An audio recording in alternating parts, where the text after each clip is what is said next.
Hey everybody, welcome to Game Day View. Patrick Claybon here is Greg Rosenthal and Cynthia Freeland getting you ready for Week 8. And what a time. What a spectacular time we've been having picking football games with the people, Greg. It's the time of year, and I love picking games with you. Although this show, it drives me crazy because then I just root for my picks, and then the picks are inevitably wrong. That's then not I switch true. the picks. When you switch your picks, things go wrong. You need to trust your gut. You need to believe in yourself. You need to just listen to what's going on inside. You don't even have a gut. You have a computer model. I'm actually gutless. This is Greg when he doesn't stick to his picks. Let's look back last week. Greg and Cynthia went 11-4 in the picks. Triple G would have gone 13-2 if he had stuck with his gut and not changed his Colts and Browns picks last second. The standings, it's happening. Cynthia is coming for the crown for the time being. I will currently wear that at 66-41. Despite being betrayed by the Dolphins and Chargers last week, Greg isn't one to hold grudges, but you know who might? And has a big date with his ex this weekend? Aaron Rodgers. Still waiting for an answer from Aaron Rodgers. The Steelers or retirement. The man hasn't seen the playoffs in several years now. I don't need it. For my ego, I don't need it. The decisions made from the soul are usually pretty fulfilling. Mike Tomlin. I've been a fan of his for a long time. Aaron Rodgers is going to don the black and gold. I'm pretty sure this is it. I played 20 freaking years. It's been a long run. This was really about finishing with a lot of love and fun and peace.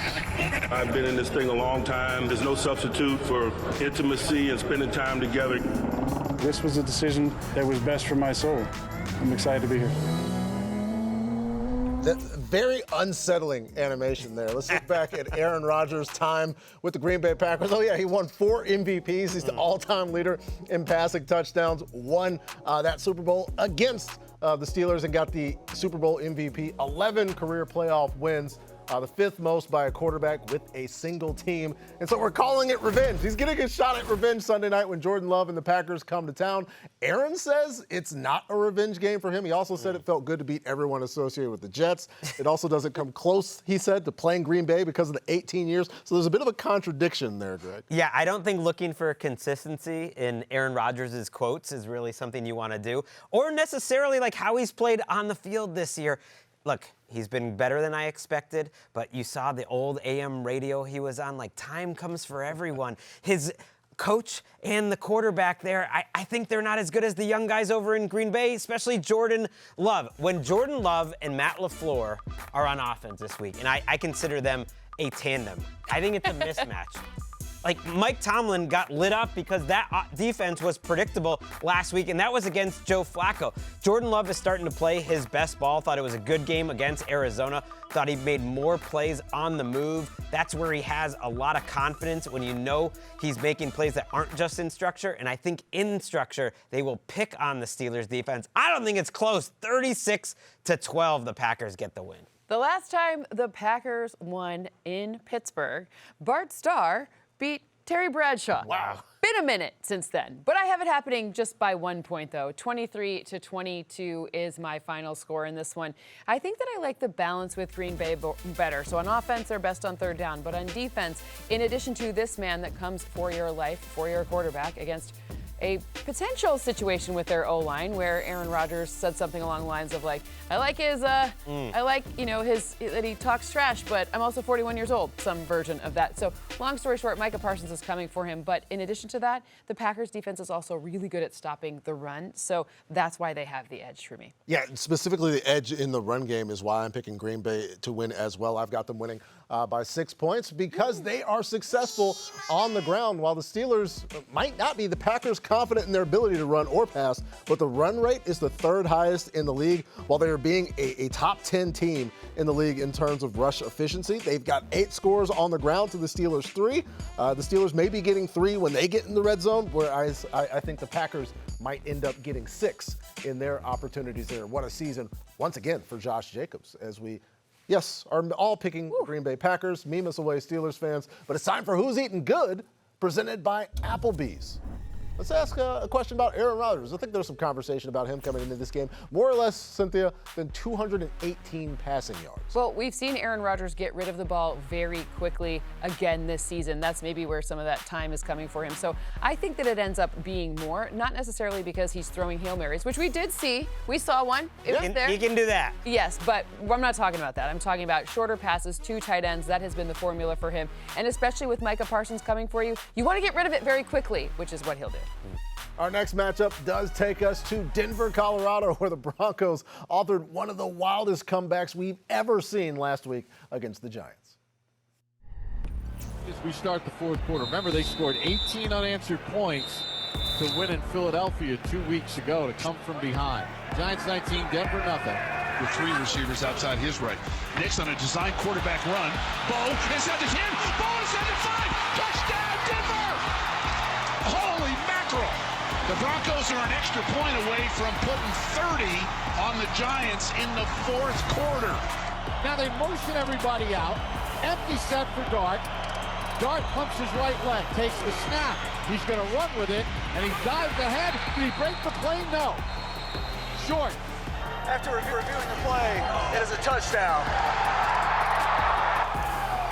McAtumney for the extra point. Snap is good. Kick on its way. And he missed it. McAtumney has missed 2 extra points. An attempt of 39 yards for the win. Snap, placement, kick on the way. It is good!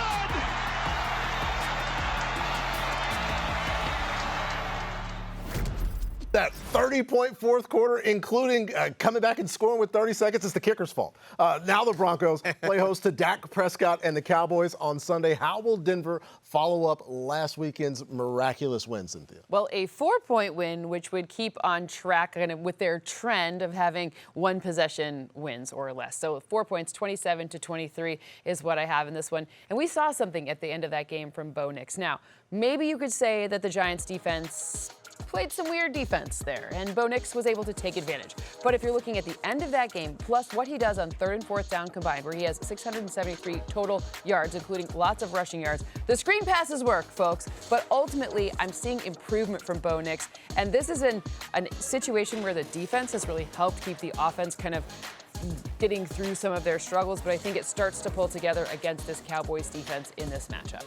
I like points in this game more than I like either of these teams. Ultimately, I went with Denver, but I don't think Denver's defense is going to be able to stop this Cowboys offense. That's how good they are. But they will make a few plays, and it probably comes from the linebackers. Maybe it's Justin Stranad. Yes, I love a good last name that starts with 4 straight consonants. You have Justin Stranad on the field. You don't know if he's dropping back in coverage, big pick last week, or if he's going to rush the passer. 3.5 sacks, 6 QB hits, already career highs for a guy who's been on the roster for 6 seasons.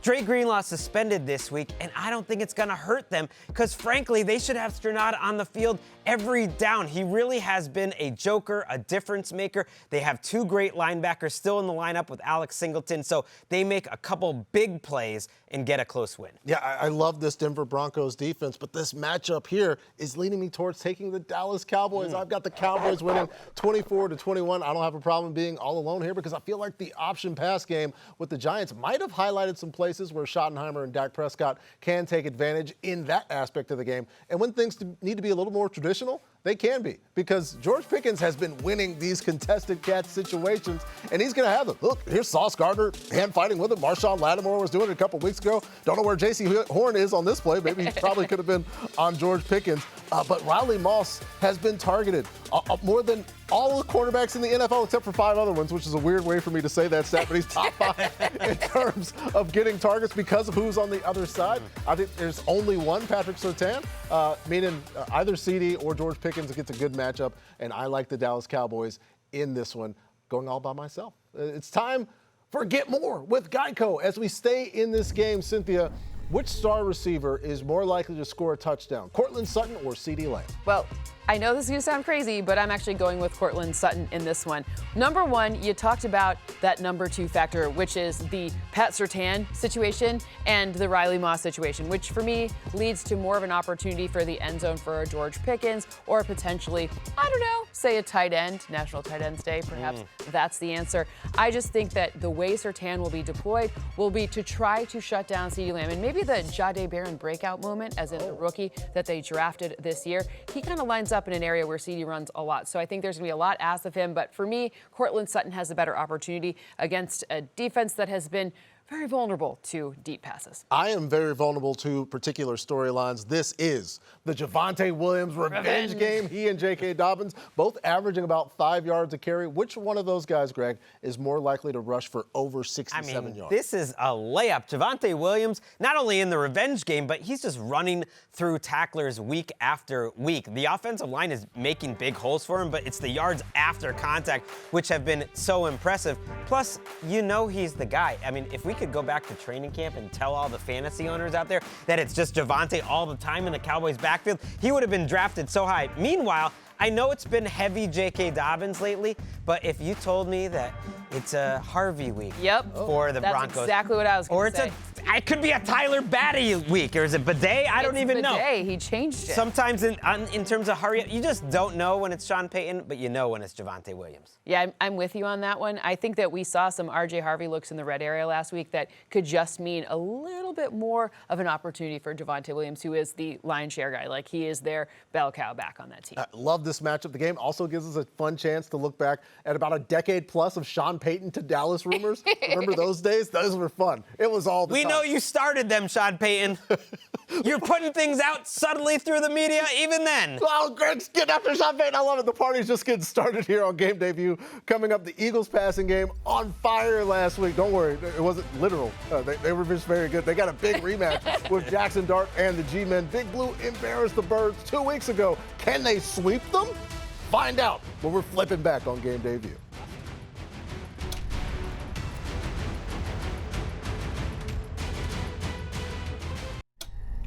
We're back, and with NFL Plus, you can keep the NFL in reach. Stream live local and primetime games on mobile during the regular and postseason. NFL Network, including 7 exclusive live games, live game audio, and more. With NFL Plus Premium, get more football with NFL RedZone, game replays, and NFL Pro.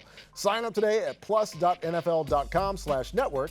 Terms and conditions apply.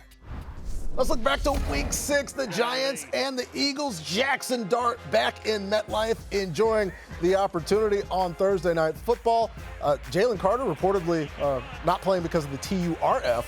And here's how the scoring started for the G-Men. It's a 19-yard touchdown run by Jackson Dart and his first hug of the night from Brian Daboll as Jalen Hurts and the Eagles saw themselves down 10 in the fourth quarter. Cardell Flott jumps the route in front of Jahan Dotson and takes it all the way back. They had a red zone opportunity that got turned into a red zone opportunity for the G-Men. First interception in 305 regular season attempts for Hurts, and then Cam Scatterbo finishes it off. That 10-point lead grows even farther. His legend grows as he does a backflip. He would take his shirt off in the post-game interview, and AJ and Devonta not feeling great about the game. They've got a chance for a rematch as it's time for Seize the Season, presented by Caesars Sportsbook just a couple weeks later.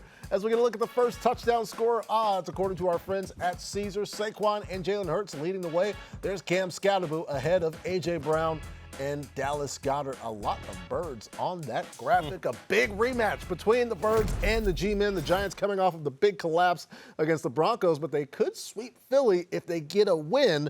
Do they get it, Cynthia? They haven't done it since 2007. Oh. They're not going to do it here. I have 28-19 for the Eagles in this matchup. Let's look at Saquon Barkley this year. Let's take a really good look at it because he has had games with fewer than 60 yards now 5 times. He only did it twice in all of last season games. But when you're looking at the opportunity here, now last time, okay, not a great outing, we get it. But these outside rushes are still a great spot to target the Giants. If they use the jumbo package like we saw last week, which they went back to, that was part of what was so successful against the blitzing Vikings. They go to the jumbo package and they're going to say, oh no, we got to drop back in coverage. They're going to throw it like they did last time. Saquon Barkley will run to the outside. So I think we see a nice Saquon game. You got me thinking about those 2007 Giants. They would go on to win the Super Bowl. That's right. And you know what? I'm not taking the Giants to win this game. I've got them winning. The Eagles do 24-17, just based on what they are able to do on offense. We saw the confidence from Jalen Hurts in the passing game. Remember this pass attempt to Devonta Smith? That was actually Jalen Hurts' lone deep pass miss against the Giants. He was 5 for 5 against the Minnesota Vikings on deep passing attempts. There's Devonta Smith. They can do that. They can throw deep. And considering the recent success, even when the offense wasn't playing well, Greg, I think they go deep a lot against the Giants team that has struggled to stop deep passes. Yeah, I am always wary of picking a team to sweep a division rival, especially if there's a talent imbalance. And let's just think of who's in this game, who's not. You mentioned Jalen Carter is back for the Eagles. You know who's out for the Giants most likely hasn't been at practice this week? Paulson Adebo and Javon Holland. That is a big deal because that is their #1 cornerback and potentially their best safety. And it's a big drop-off for this Giants secondary when Deonte Banks, their former first-round pick, comes in. Last week, that was really when the defense started to fall apart. And sometimes it's about who is on the field. And if you think back to that game, Landon Dickerson, the great Eagles guard, was also not on the field for that game. He looked as good as he's looked all season last week. And Quinyon Mitchell got hurt in that game. He's healthy now too. So with the Giants secondary, look, they already struggle. And the Giants pass rush didn't get a lot of heat last week against a good offensive line. I don't think they will this week. Eagles win easy. All right, the season is brought to you by our friends at Caesars Sportsbook. New users can bet $1 to boost their next 20 bets by 100%. Must be 21 or older. See Caesars.com/promos for full terms. Congratulations to fans of the Baltimore Ravens, also fun quarterbacks. Lamar Jackson back at practice this week. The two-time MVP missed the last 2 games with a hamstring injury. The Ravens would drop both of those games, one of them significantly so. Lamar's squad coming off of the bye. They are playing host to a Bears team that's won 4 straight games. Baltimore 1-5 on the season. Do they get win number 2, Cynthia? They do get win number 2. I think the margin is closer. So as of right now, everybody looks like they're playing. Look, be careful of the injury report. Just know that Baltimore's going to win. I have a 2-point win, 27-25. The one that matters the most, though, Lamar Jackson. If you want kind of a thing to think about for the future, potentially think about him as your MVP. I know right now Patrick Mahomes is the front runner, but if you believe that the Ravens could potentially make the playoffs, you have to also believe that it's because Lamar Jackson is playing lights out, which he has been doing. Look at how great he has been on downfield passes. That's an area where the Bears have given up, just the second most touchdowns. And if you're looking at the opportunity with play action, also Lamar Jackson. And remember, he can also run too. So I just think it'd be fun. Like if you're looking for something where you get good value and you're kind of relying on one of the best players, like why not look at him as your MVP? Just a thought, just for something to think about. Yeah, just speaking of fun, if you are a player, a person without a vested personal interest in this game, it could be fun. The Bears have all those explosive plays this season, more explosive runs than anybody else. Ben Johnson doing a great job, but I will take the Baltimore Ravens here, 27-26 in a high-scoring affair where perhaps I'm wish casting. I understand that there's a possibility of that. But the blocking up front, not just for Derrick Henry, can get better. A Ravens team clearly that is getting stuffed at the line of the scrimmage almost 20% of the time. They are a better running team with Lamar back. Obviously, marginal improvement by the offensive line and the defense. Maybe they squeeze out a win against one of the hottest teams in the league, but it is very frightening because the Bears are on fire right now. You know Patrick is worried when he just gives the 1-point Ravens win for his favorite team. I think it's going to be by a little more. I got the Ravens by 4 points. And I think if you go back and you think the Ravens season is turning around this week, actually go back to week 6 and look at how that defense played against the Los Angeles Rams, one of the most efficient offenses in the league. The Ravens held them down to just a field goal in the first half of that game. They made some big plays. They seemed to solve a few things. They also got a couple players back, and more of them are coming back this week. Let's go through the list. Roquan Smith expected to play. Marlon Humphrey is back. Kyle Hamilton, he was back in that Rams game, helped out big time. Nate Wiggins has actually been playing great all season. That's just on the defensive side. How about Ronnie Stanley, the left tackle, coming back along with Lamar Jackson? The first 6 weeks of the season never happened. 1-5, forget about it. The season starts now for the Baltimore Ravens. Super Bowl, they were my pick before the season. Here we come. We start all over. It's like a game. The trouble with the season is it's cumulative. Those 5 It doesn't matter. None of it happened. Well, it's going to matter as we go to the math. Let's do that math.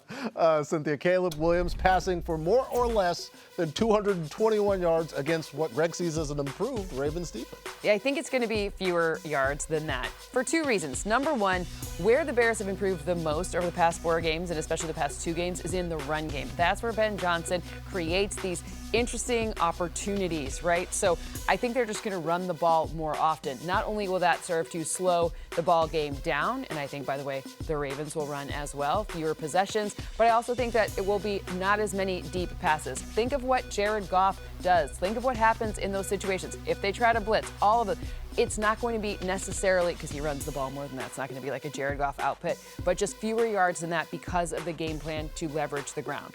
I also think the Ravens have shown a great ability to come out of the bye playing well. Yes. They've won a lot of games. I'm still going on with my Lamar Jackson situation for MVP. And they fixed the problems that they have. Think about the situation with where Kyle Hamilton was at a year ago. They've had 2 weeks to get ready for this game, and it fell under the radar. But Caleb Williams is coming off one of the worst games of his career last week. Their passing attack was lost against the Saints, so I do not trust him on a week-to-week basis. All right, we'll see. We saw C.J. Stroud look great against the Ravens a few weeks ago. Still to come. Despite all the injuries, CMC and the Niners have raced out to a 5-2 start. They got a big matchup down in Houston. Does Kyle Shanahan's squad need to be on upset alert? One of us thinks they do. We'll tell you who. Coming up next on Game Day View.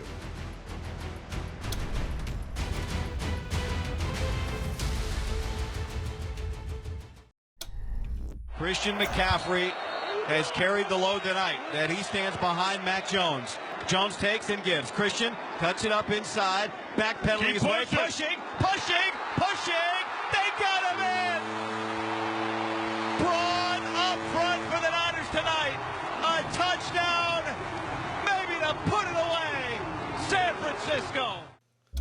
It's time for The Read, presented by Microsoft Copilot. Microsoft Copilot, your AI companion for NFL Game Day and every day. We asked Copilot for the top 3 matchups to watch in the Niners-Texans game. Stopping CMC, number 1, the case for every defense that plays San Francisco. Mac Jones against an aggressive Houston pass rush, and the coaching connection between Kyle Shanahan and DeMeco Ryans. Let's discuss this game a little bit more. The Niners shut down the Falcons last week in Santa Clara. Meanwhile, at 2-4, Houston is in must-win mode. How does this play out, Greg? I think it plays out like a lot of Texans games, very low scoring. I have the 49ers defense really carrying the load here. 20-16 is what I like, and it's this no-name defense that has been playing with so much spirit over the last few weeks. You lose Nick Bosa, you lose Fred Warner, and they have been absolutely fantastic anyways. It is a coaching matchup that I really love to watch. You also have to love what Christian McCaffrey has been doing. Last week on the ground, they were finally efficient. Like, I know he's had a lot of volume numbers and he's the most valuable receiving back in the league, but the way that they were able to complement the good defense with an efficient running game, they were getting a lot more of those 5, 6, 7 yard carries a week ago. I'm going with a lower scoring game than you, Greg. I've got 18-13 San Francisco winning, which also resembles the year that it looks like the Texans offense comes from. The Niners score goes down a little bit because of familiarity from the staff. The Texans score, maybe. Like, if you take the Ravens game out, they've got the 3rd lowest success rate in the league. I know that Seattle has a very good defense and they were playing on the road, but it just looked disjointed, bad, weird decisions from Houston, where I just don't feel comfortable picking them to win a game at this point, especially not against a 5-2 very good, despite the injuries, 49ers team, Cynthia. This is one where my model, it makes me feel like, but I do have Houston winning this game by 2 points. Give me that prime number, 21-19. I will say, Bryce Huff. Yeah, exactly. That's how they feel about the model, right? That's how I feel about it. That's pretty much dead. I feel dead. But part of it is because Bryce Huff is no longer going to be playing in this game for the San Francisco defense. And part of it is because Jake Brendel is also not there. And you know what happens when your O-line gets not as good as normal? Cooper Kupp throws the pass for an interception? No. Yep. I don't know. Cooper Kupp will throw the pass for the somehow Cooper Kupp will get his way all the way traded to Houston in time to throw a pick against them. But look, it's really the ability of this Texans defense to exact pressure. There are just tipping points that happen when it comes to injuries.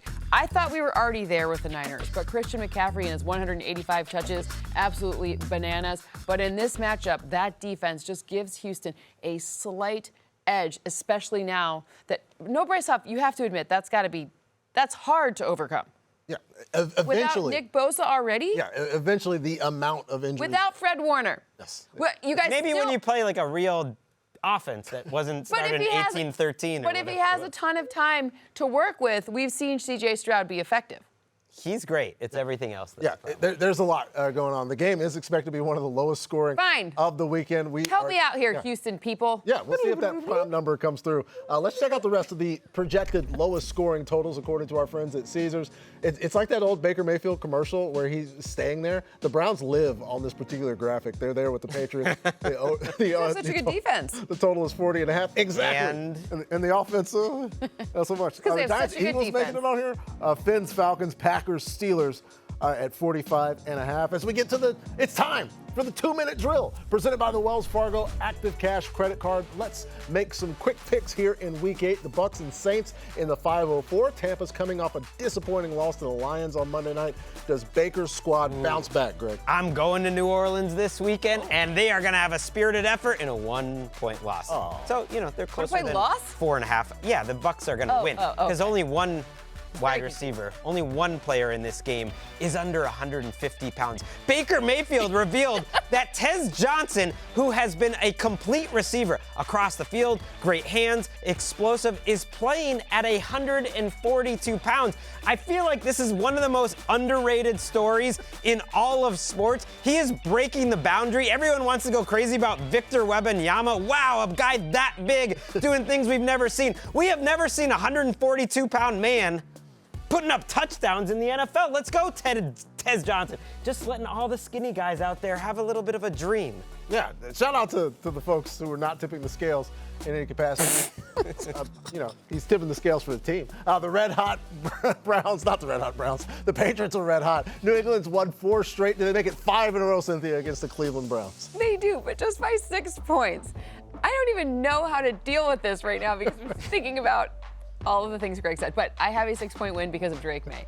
Because Drake May is doing things through the air that he almost shouldn't be. If you look at just his tight window situation, he has the highest completion percentage on tight window passes. So when the receiver has 1 yard or less of separation, it's 62.5%. That's 14.5 percentage points higher than the next closest guy. Wow. So despite how great this Cleveland defense is, and it absolutely is, that just shouldn't be happening.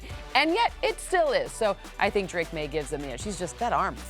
Yeah, you confident in it. Greg and I have the same exact score. That Browns defense scaring us here. Oh, we all have a 6-point low win, number. though. We're having But we all have a under that 6-point win. Here we go. That's interesting. I'll go to the Bills and Panthers. Andy Dalton expected to start for the injured Bryce Young. Buffalo has lost 2 in a row, but I think they win a close one here by a score of 19-17. The Panthers defense vastly improved, and the Bills have had some trouble separating on offense. Meanwhile, the Bills defense is getting too much separation when it comes to the opposing running backs. They play one of the more persistent rushing attacks in the league. The Bills giving up a higher percentage of explosive runs than anyone. I think that's enough for the Andy Dalton-led Panthers to keep this one a little bit closer. When we come back, nobody wants to play Patrick Mahomes and the Chiefs right now. They've won 4 of their last 5. They've got Marcus Mariota coming in on Monday night. Might the backup provide a new and different opportunity to attack KC? We'll see if somebody makes that case when we come back on Game Day View.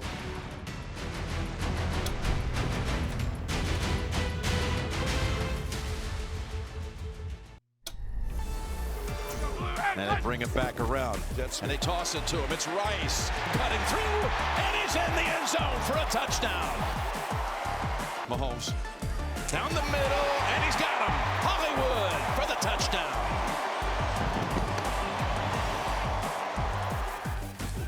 Looks left, throws left, and it is caught by Rice for his second touchdown of the game. This is why they're so difficult. Everybody's got to eat. It's time for What's Ahead, presented by Credit One Bank. The Commanders and Chiefs Monday night in Arrowhead. Jaden Daniels is out with a hamstring injury, so Marcus Mariota will start. Does Mariota find a way to keep it close, Cynthia? 31-17? Kansas City? It's been closer. 2 touchdowns? It's not a pick against Washington or Mariota for that matter. It's a pick for what Patrick Mahomes has been able to do. And what we're seeing now is just him dealing to so many different receivers. They finally have their guys. Like we were without Rashee Rice to begin the season, Xavier Worthy for some points too, and now they're just doing a lot of different things. But I want to point out how they can spread the field horizontally now in addition to vertically. So you've got speed with Worthy, but then you have Juju Smith-Schuster just like kind of everywhere, and Hollywood Brown like kind of everywhere else. So ultimately, you're not only seeing things vertically enhanced for them, but also horizontally. So they're getting to play true Patrick Mahomes style football, which is like, I don't know who his lead receiver is going to be. It doesn't matter, but you just know it's going to be deadly from literally any arm angle. You know who is loving this? Travis My Kelce. mom? Yeah. Oh, my mom loves it. Like Travis Kelce, who just, is watching all these speedy receivers throw Tyquan Thornton in, and then he has all this open space. Who else loves it is Chris Jones, like in this Chiefs defense, because they're never on the field. They played about 20 to 30 snaps last week. You watch Kelce, especially last week in that game where you did see Brown, Rashee Rice, and Xavier Worthy on the field for the first time, and he just had so much open space. Now opposing defenses are having to pick their poison, and I think it's just like, okay, we'll just let Travis Kelce go down the field. And then you think about this matchup in particular, the Washington Commanders linebackers, Bobby Wagner in particular, not great in coverage, not great against opposing tight ends. And so I think you're going to see Travis Kelce get back to the production that used to have him getting picked so high in fantasy drafts. He could be that dude the rest of the season. Yeah, the Chiefs offense fully operational. I know folks, myself included, concerns about the ability to run the ball. It ultimately doesn't matter. They're still going to score points. I got to win in 28-17. But over on the other side, yes, meme us away, you spectacular children, but I am starting to feel a scary, familiar feeling, and I might need you guys to talk me back off the ledge here, because I'm thinking about the old Kingsbury Cliff. Oh, you love back this. in Arizona.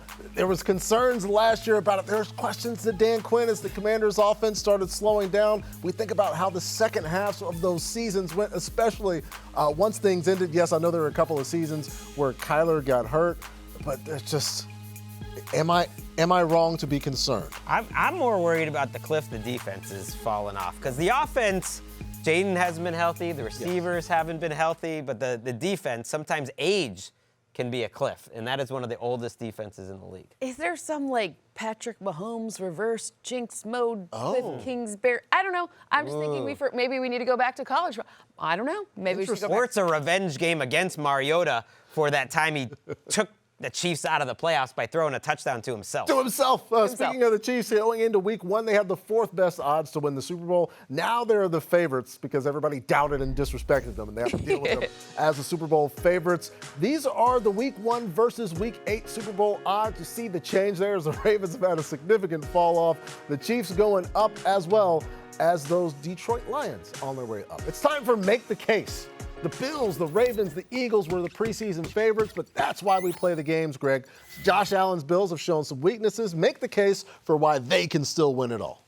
Because the team that looks the best in week 7 is almost never the team. And the team that sometimes you never see coming, like the 23 Chiefs, for instance, is the one that breaks through and gets a Super Bowl.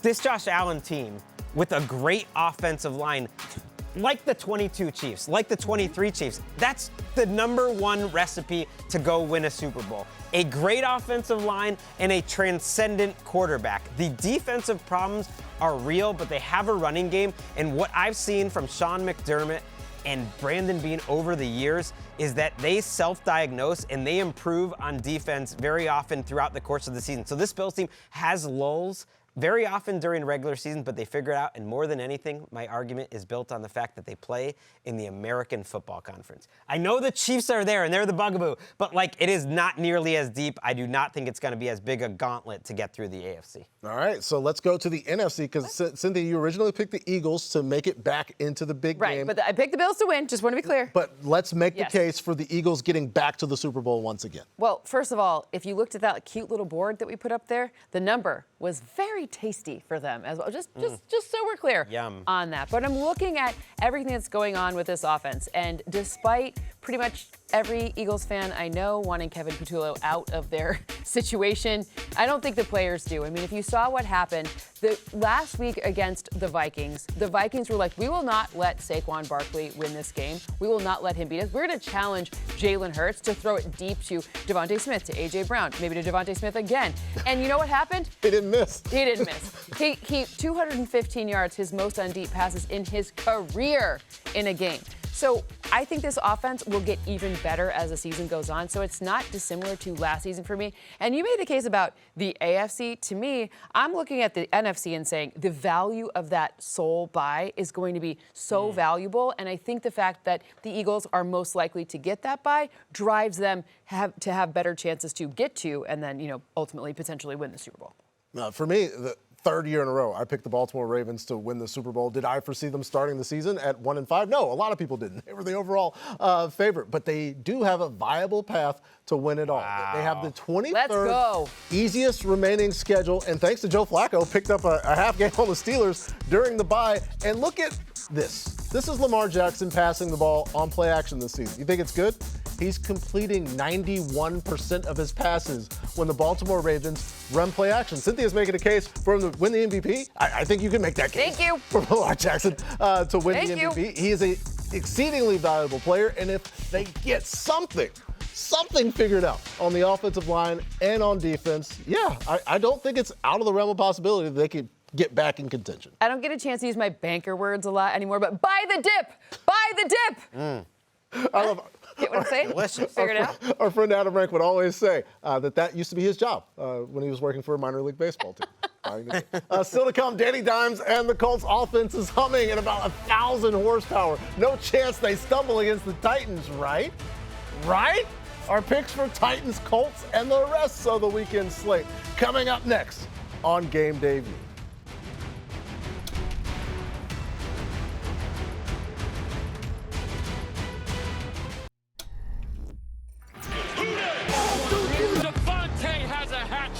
Matthew's got 5. Running around, I'm fooling around, burning the ground. Excitement's got a hold on me. Rashi Rice and Izzy back, baby. We're the nation of the wild and free. We're chasing something you can't see. Our vision is our legacy. This is a taste of victory. Slobber knocker INT. Denver scores 33 points in the fourth quarter. This is a taste of victory. The NFL International Games continue on NFL Network on November 9th with 2 final games in new cities across Europe. It's the Falcons and Colts in Berlin and the Commanders and Dolphins in Madrid. Snooze off, game on for Sunday morning football only on NFL Network. Also streaming with NFL Plus. Subscription required for NFL Plus. Visit plus.nfl.com for terms. Time for quick picks here on Game Day View. We'll go to the AFC South, the Titans and the Colts. Indy lit up the Chargers for 38 points last week. Do they put up a 50-pointer on the division rival, Greg? No, another 40-burger for the second time this season against this same team, the Tennessee Titans, because they got all their offensive weapons. Josh Downs is back this week. Alec Pierce came back last week. I love the volume. This is Patrick's dude, but I get to talk about him this week. Everyone should be talking about him. Haven't you ever just looked at old Pro Football Reference pages and thought, oh, that was a cool sport back when Lance Allworth was catching like 35 passes for 900 yards. Wow, what must football look like? Or Raymond Berry, 40 catches for 850 yards. That's what Alec Pierce is doing week after week. He's not the leader in yards per catch this year, but he's still at like 20 yards per catch. He's old school. He's a deep threat. I thought you didn't like divisional matchups and a rematch to sweep. Don't try to use the words I said earlier today on our NFL Daily podcast, But where you we said it have on picked. this show too. I said it here too. You get the sweep. It is tough to blow, but this is a unique case. I know. It's the worst team in the league against the best Clearly, offense. we all kind of agree. And more targets for Alec Pierce is why he's not leading in yards per catch anymore. But he's still 19.8. That's amazing. It's big. He's number 2. He's all the way down to number 2. All the way. Dolphins and Falcons in Atlanta. Great vibes coming out of Miami lately, Cynthia. What happens in the football game? Well, Bijan Robinson happens in the football game. An 8-point win is what I have in this matchup. It could be even bigger, but all you need is to make it 8. There you go. Then it kind of tells you everything you need to know. But the way Bijan Robinson has been handling defensive mayhem has been really, really spectacular. If you look at his ability to just diagnose any flaw in a defense and exploit it, that's why you're watching all this Bills film, right? It was just a massive in an alternate universe, he's probably still running on a Bills defense. It's going to do the same thing against a Miami defense that has been extremely vulnerable to the run. So Bijan, a little more Bijan, whichever you want to call it, Bijan, all of it for him this week. Yeah, probably some Tyler Algier as well in that game. Let's go to the Jets and Bengals in Cincinnati. Joe Flacco revenge game of a possible 5 Joe Flacco's revenge games. I think love he gets Joe it in this one. The Bengals win it 23-11. And we get to see more of Joe Flacco operating under center like this pass to T. Higgins. They were really successful when they did it, and I think that success allowed them to be more successful in the shotgun as well. He started 2 games this season for Cincinnati. He has 2 positive EPA games this season. That's infinitely more than the 0 that he had in Cleveland. Joe Flacco looks great. He's having fun, like candid conversations about eating by himself in restaurants. Just all things are coming up Flacco right now, guys. Shout out to the total lack of effort on that first T. Higgins touchdown by the Steelers secondary. Just something to watch for. Just something to think about. Maybe coming up and write this down. Greg is putting a microscope. He's getting in deep on that Steelers defense. Jogging over there, watching him go in. Wow. I mean, I'm sure they talked about it. I am sure they. Let's go pro Joe Flacco. We love Joe Flacco. Yeah, we love That's Joe how we're going to Flacco. end that one. Positive note. When we come back, it's our favorite time of the week. It's time for Write This Down. We're giving you our favorite player props for the weekend. Greg has a real banger. In fact, he just teased it. He's going to say a team's not trying hard. We're coming back. No, he's not saying that. On that play, they were not trying hard. Not trying hard enough. Try back and watch us here. One more segment on Game Day View.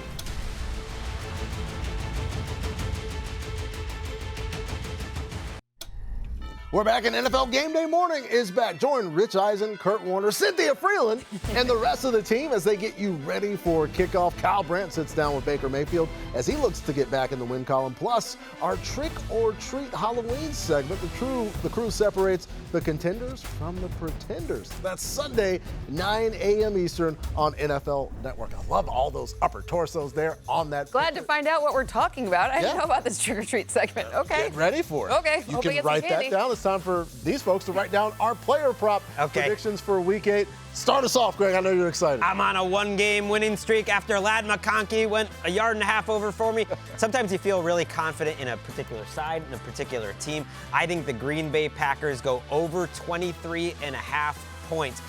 I got on the Steelers. It's not really about the effort. It's more about the age in the secondary and the mismatches in terms of the offensive innovation Matt LaFleur is going to bring to the table against Mike Tomlin and this defense. I think it's a great offensive day for the Packers. Way over 23.5. They might do 30 if you can make an alternate universe line. Well, I'm going to go with the National Tight End Day theme and talk about Tyler Warren, who has the most receiving yards among all tight ends, not just rookies. I'm not sure if he was even born for the first National Tight End Day. Yes. Just kidding. It was Storied 2019. history. He was there. So I think he's going to end up in the end zone in this one against the Titans. Yeah, the National Tight End Day, never really discussed, and we won't hear it discussed on Sunday, but I do think I have a tight end having a successful day. Evan Ingram getting more than 30 receiving yards against the Dallas Cowboys. I know Greg hears me in his head anytime we talk about a number, saying that number is encouraged to get action. Well, they got me. That 30 number feels very low against this Eberflus-led defense that I know has some positivity coming off of last week. I don't know if they keep Evan Ingram under 30 yards. And thanks for spending 30 or so minutes with us. For Cynthia Freeland and Greg Rosenthal, I'm Patrick Claybon. Thank you for watching Game Day View. Enjoy the games this week, and we'll see you next week.